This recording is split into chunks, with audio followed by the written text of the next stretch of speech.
Hello friends, my name is Amit Mahajan and I welcome you all to my YouTube channel Layman History and Geopolitics. So friends, today we'll be talking about a news which is coming around. News is that India has shifted 10,000 of its troops from Pakistan border towards Chinese border.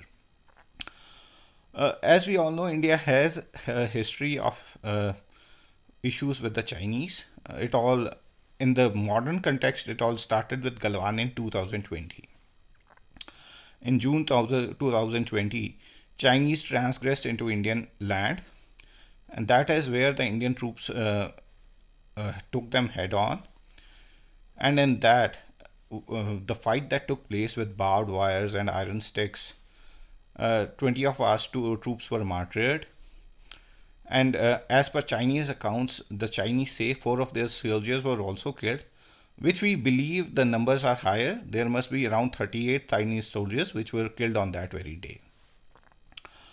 After that, the negotiations came along. Till now, we have had 21 level of Corps commander talks between Indian Corps commander stationed in that area and his Chinese counterpart. There were 7 friction points, of which 5 have been resolved. 2 are still remaining: Dapsang Plains and Damchok. And both of these areas, Dapsang and Damchok, have a strategic value. First, we'll talk about the Dapsang Plains. In the Dapsang Plains, what has happened is it has a great strategic value. Think of an area at that very altitude where tanks can even move. It's a plain area. And where does this plain area lead into? This plain area leads to Daulat Beg Oldie, which is an important airstrip for India. And further on, it leads to the Karakoram Pass. Karakoram Pass. Friends, there is no shame in saying that. Before researching for this video, I didn't know that Karakoram Pass is in India. I used to think it must be with China or it must be with Pakistan. But the fact is that Karakoram Pass is being held by India and to some degree by China also.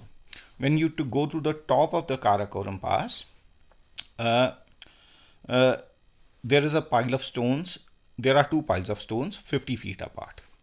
One pile of stones is in India, second pile of stones is in China. So India controls the Karakoram Pass. That's a good news.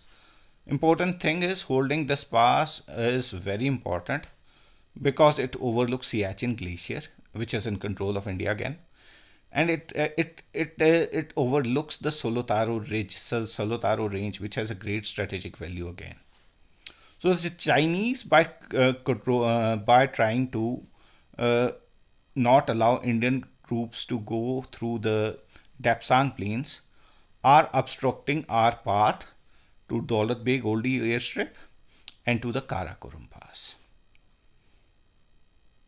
Now the Chinese have a region around there known as Xinjiang. Through Xinjiang, Chinese have built a Karakoram Expressway, which leads to Pakistan and onto the Pakistani heartland, onto the warm waters of the Gwadar port. So Chinese feel that if India gets hold of this area, India can threaten this highway, the Karakoram Highway, which China has made with Pakistan. Secondly, we come to the second area of issue is the Damchok area. In Damchok area, India was building some irrigation projects to help its farmers. The Chinese came in, pitched up their tents, and till now they are still pitching their tents and not ready to go back. There were 7 friction points, 5 of them have been resolved as per the news that's come in. Now, resolved means in the sense that Indian and Chinese talked. They decided to make a buffer zone between them. Their troops went back, our troops came back, and a buffer zone was created where no army person will go. Now, the thing is, these buffer zones, there were, prior to this Galwan issue, there were 65 patrolling points in these areas. Out of these 65, we have lost 25 in the buffer zone. So Indians can't go to those points which they patrolled earlier. Is this a loss of land? Surely it's a loss of land. It's a loss of strategic valuable land. Secondly, now Chinese are also creating problems on the Karakoram Pass for the civilian authorities. And Indians are adaptive to their demands. That's the problem around here. First, the Chinese Indian district authorities from Ladakh used to go to Karakoram Pass for surveys or whatever civil works they had. Now, the Chinese are raising objections to this also. So, the Indian district officials have stopped going to the Karakoram Pass side so that the Chinese don't make an issue out of it and bring further problems for India. Don't you feel that we should be posturing up high with Chinese in these areas? What is left there to lose? See, modern day we believe that it's about trade, it's about economic growth, but it's also about self-respect, I believe, in this context. India China trade is around $113 billion in 2023. India is China is India's second biggest trading partner. And that's what China says. China says, leave these border issues aside, continue with trade. Are we falling into the Chinese trap? That's the food of thought around here. Now, so this was the issue. We've lost some land in these areas. Five friction points were solved. Two still remain. And now there is an issue, ongoing issue, as no India is having with Maldives. President Muzu had come on with the No India campaign, No India plank. He came to power and he set a deadline of 15th March for Indian troops to pull back from Maldives. These troops, by the way, were there for providing civilian support to people. But Muzu is inclined to China. He signed some defense agreements with Chinese. And some people believe that in order to put a posture in front of Chinese, India has moved 10,000 troops from Pakistan border to Chinese border as China has signed defense agreements with Maldives. Now these are strategic decisions. We don't know what is right, what is true. But the thing remains, China is an adversary for India. And India should take it in the right tone, should set the things right. Now, friends, today we'll talk about the Chinese psyche, what the Chinese think about Indians. First of all, the thing is, friends, historically we see that Chinese have not been very adaptive to India. Plus, as regards freedom of speech in China, freedom of press in China, we all know what sort of freedom people have or the press has. So we don't have any major publications coming out of China which tell us about the psyche of communist leaders. And even their social media is also controlled in a sense that whatever comes out of there is also strictly controlled. But we have historical facts to fall upon to make this analysis to what Chinese think about India. So the thing is, in 1949, China became independent from the great powers. At that time also, China was led by Mao Zedong, and Zhou Enlai. They ruled from 1949 to 1976. That was the first period. During their period, great surge forward, cultural revolution, taking of territories, usurping nations took place, as we see in the case of Tibet. They used to think of Indian ruling class as capitalist, and they thought that India could not be trusted. So, in their view, Indian ruling class was bourgeois. They could not be trusted. They were capitalist in thought, and as per Chinese doctrine, China had to find its right place in the world polity. Right place in the world polity means for Chinese, starting at that point also, it was China versus the great powers. The great powers, which were the great powers at that time? The great powers were the USSR, which was the erstwhile USSR, predecessor of Russia, and USA.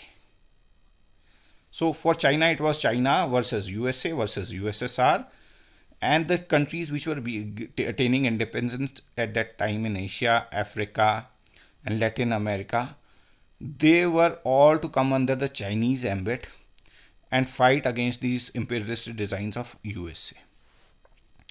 They did not take India very seriously. They thought that there is a power asymmetry. India does not have anything to offer to the world. Though Pandit Nehru was a very able politician and a statesman, he had links with world leaders all over. Still, the Chinese did not respect India in this regard. What they did was they made a strategic alliance with Pakistan to balance India. Uh, you see, Chinese thought that in order to balance India, if they balance India, it won't tilt towards the great powers, especially the imperialist powers, because China was also communist at that time, USSR was also communist, and their relations at that time were cordial. In late 1958 or something 60, they started to deteriorate, but prior to that, USSR and China had good relations. So China said that in order to balance America, India can be used. So they made good relations with Nehru, though they thought of him as a capitalist. And China and Nehru is on record saying in 1954 that no doubt at all the government and people of China desire peace. This was his view, his misjudgment of the Chinese. And what China did more was they made a ploy of imperialistic countries versus newly independent countries, that in newly independent countries have to save themselves from the imperialist powers, plus Asian powers have to determine their own destiny. Asian powers have to determine their own destiny so that they don't fall into the lap of USA, which was the main adversary of USSR at that time. So the Chinese only accommodated India when faced with an existential threat. In 1958, US naval forces moved into the Taiwan Strait. China became nervous, and what China said that Chinese leaders said that the threat of war comes from the east, from the seas, not from the south. In the countries south to us, we want good relations. And which country was in the south of China? It was India. They did not want India to fall into the lap of USA. And it is said that 1958, this overture by the Chinese was the best time when this issue could be resolved, the land issue. But India did not cozy up to the Chinese idea, and this issue still lingers on. Secondly, in 1978, see, Mao Zedong and Zhou Enlai had gone in 1976. Deng Xiaoping had come in power.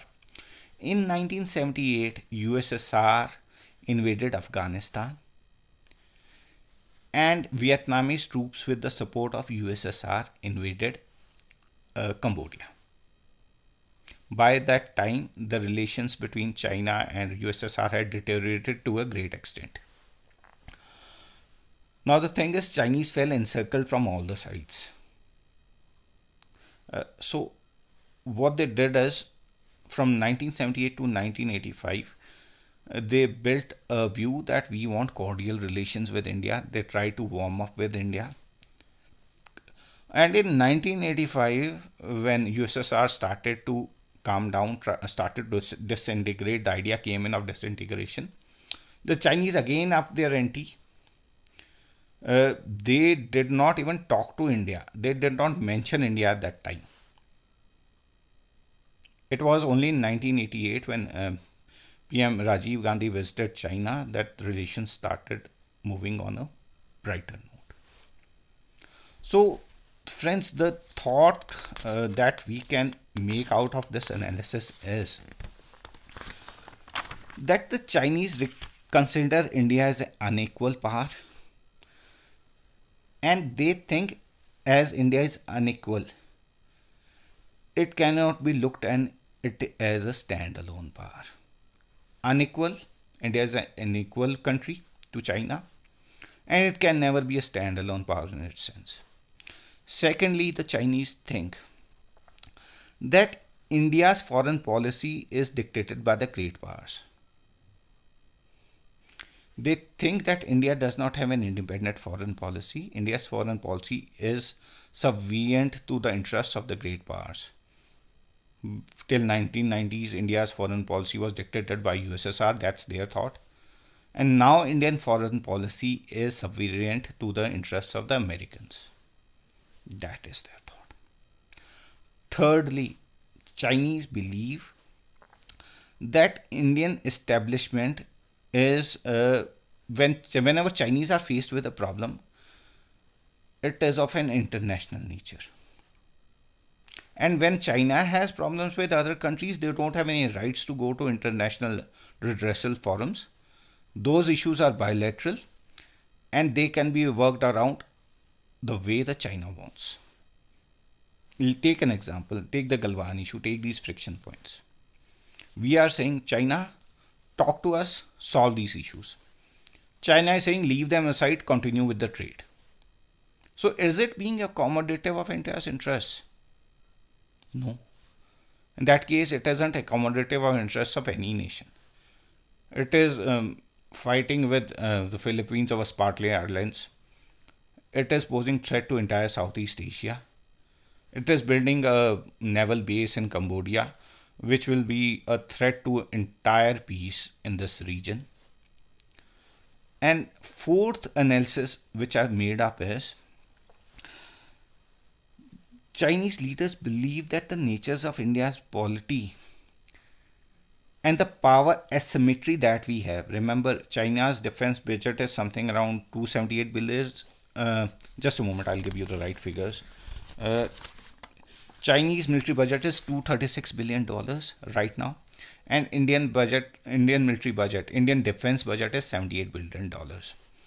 So the Chinese think that the nature of Indian polity and the power asymmetry that is prevalent in this regard does not warrant that the Chinese have a strategic thought even about India. They deal with India in a tactical manner. They don't even have a strategy about India. They think that India as a standalone power does not even warrant a strategy from the Chinese. Chinese को कोई ज़रूरत ही नहीं है India के लिए strategy बनाने की. This is what they think. You see, this is what has happened. In 2000, late 2000, 1920, India became a member of Quad, a full-fledged member, as to say, though we don't call it Quad, but we are a member of this grouping. What China did was tactically they tried to take out our hand and bend it by engrossing England land in Galwan. So it was a tacit move. Bend India's arm and tell India, move out of Quad. In 2022 also they tried to do the same in Tawang Valley. We've all seen the videos. Chinese soldiers came in the ridges of Tawang Valley, which were beaten back by the Indian army. And the Indian army got this intelligence from the Americans. So the Chinese doctrine is that India does not warrant a strategic outlook even. They think that the American and Indian relations, though, are very warm, but they are not warm to that an extent that America will come to aid of India in case of an eventuality, in the case of war with China. They think that maybe America will provide hardware to India, maybe some aid to India. But since India is non-aligned, India is not falling into the lap of any of the great powers since its inception in 1947. America will be hesitant to come directly to the aid of India. Now, this is a paradox actually. Chinese think that India's foreign policy is subservient to Americans. Indians follow American foreign policy. And secondly, they say that Americans won't come to the aid of India. That must be their strategic thinking. That may be their thought. What is truth in it? That is for to decide for the higher echelons of power. We are just analyzing here. So this was my thought. Now coming to the question of 10,000 troops which have been shifted from the Pakistan border to the Chinese border. You see, friends, India has a very long border with China. It's something around 2,500 kilometers plus border. It's divided into three sectors. Western sector, that's Ladakh. Central sector, that's Himachal and Uttarakhand. And third sector, that's eastern sector, that's Assam, Arunachal and Sikkim. India has heavy deployment of armed forces in the western sector, that's Ladakh. Almost man to man ratio is equal. Same is the case in the eastern sector, there is a very heavy deployment. But in the central sector, that's Himachal and Uttarakhand, though we have armed forces around there, but we lack a punch. Imagine a scenario in Ladakh, which stretches the border, which stretches from Karakoram Pass to the Chumar Valley. Indian forces are fighting around there with the Chinese. In case a war occurs, Indian forces are fighting around there. And India lacks punch in the central sector. And Chinese from the back comes and attacks Indian army through Shipkila in Himachal and Lipu Lake Pass in Uttarakhand. So what will happen? The Chinese will come to the Indian heartland from there. Gone are the days when India did not pay heed to the border infrastructure. This government is very proactive. They are making infrastructure, building infrastructure on a massive scale in border areas so that the army can be well supplied. The equipment can be very fastly shifted to the border areas in any case of an eventuality, in the case of a war, or even in the case of peacetime. India needs to be prepared. So, in order to add punch to the central sector, what India has done is India has raised an 18th corps at Bareilly. This corps will be headed by a lieutenant general, and it will have mandate over all these three brigades in Himachal. Two in Uttarakhand, one is in Kumaon, and one is in Garhwal. And plus 14th division, which was a reserve division of the Western Command in Dehradun, 2 has been allotted to the Central Command. So we are covering all our borders. Ladakh stretch has been covered, central stretch we are covering, the eastern front we are covering. So Indian strategic calculus is that we will face Chinese. If they give a punch, we will give 2 punches to them. So this is a right move on the Indian part. And this is my take. The soldiers which have been shifted from the Pakistan border will be stationed around in these areas itself to provide punch to the army in the case of a war. Already we have 6 corps which are China centric at present. One corps is in Ladakh, second is in Sukma, third is in Tezpur, fourth is in Dimapur, and fifth one is coming in Bareilly. In addition to these, there are 2 strike corps. One is in Mathura and second is in Panagarh. These are strike corps, the heavy armored corps, which will strike Chinese with a punch in case a war occurs. Now, coming to the conclusion of this video, friends. See, India has waken up, friends. It's not like India is India of the past. We have waken up. Certainly, we wakened up, and you see, strategically and in world affairs today, no decision is taken without India. Whatever decisions are taken in world affairs, India sits on the table with all the powers. So if China to think that India is a lesser power which doesn't even warrant its thought, this is something of the past. China is building bases in Africa, naval bases in Africa. India too is building naval bases in Mauritius. India is building a naval base in Mauritius. India has military presence in Central Asia. So India is catching up somewhere, though we are lagging behind, maybe 10, 20 years, but we are on the right trajectory. We are following this up.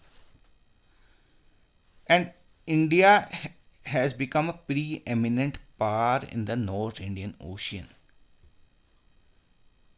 You see these Houthis attacking the sea lanes, the Somali pirates coming up and attacking the freight ships, the trade ships. India has sent 12 of its warships in Gulf of Aden and in the Western Arabian Sea and the North Indian Ocean. For what? To protect these sea lanes, to protect these trade routes, to protect these energy routes, and establish India as a net security provider in this region. We are lesser to none.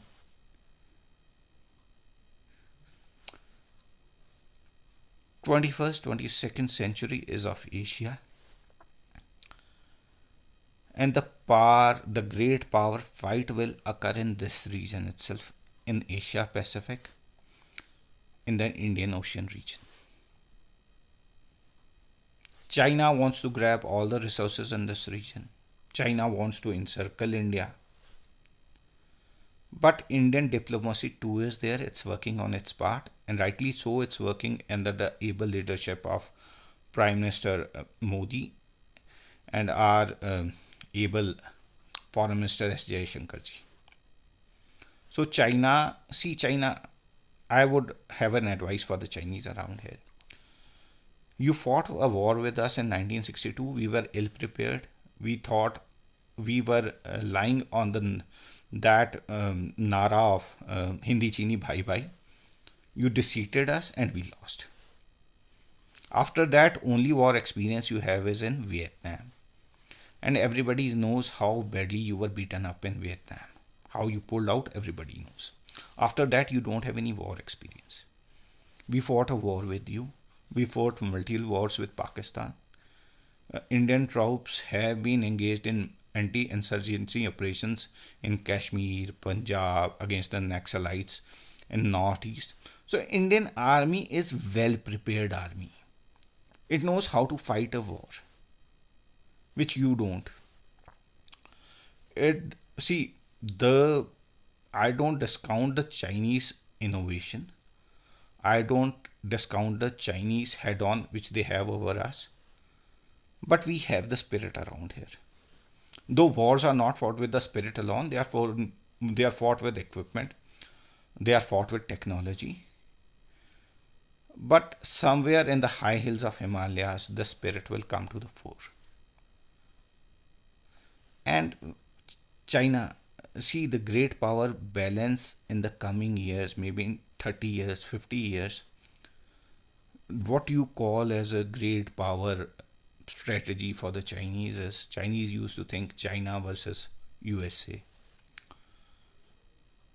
I can write this, I can foresee this. In the coming times, this great power trajectory will be between three powers.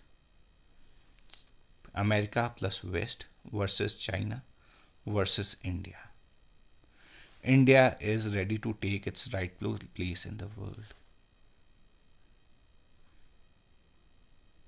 Indians are shoring up their sleeves. Indians are putting up a fight. They've taken up the metal. And surely we will be a standalone power. And China, please rebalance your strategy here. You don't want to give us respect, that's your part. But India knows how to earn respect. We are no longer a third grade power. We've taken our rightful place in the community of nations, and we will forge on. With this, viewers, I would like to end my video for today. Kindly like, subscribe, and share my YouTube channel, Layman History and Geopolitics. Thank you.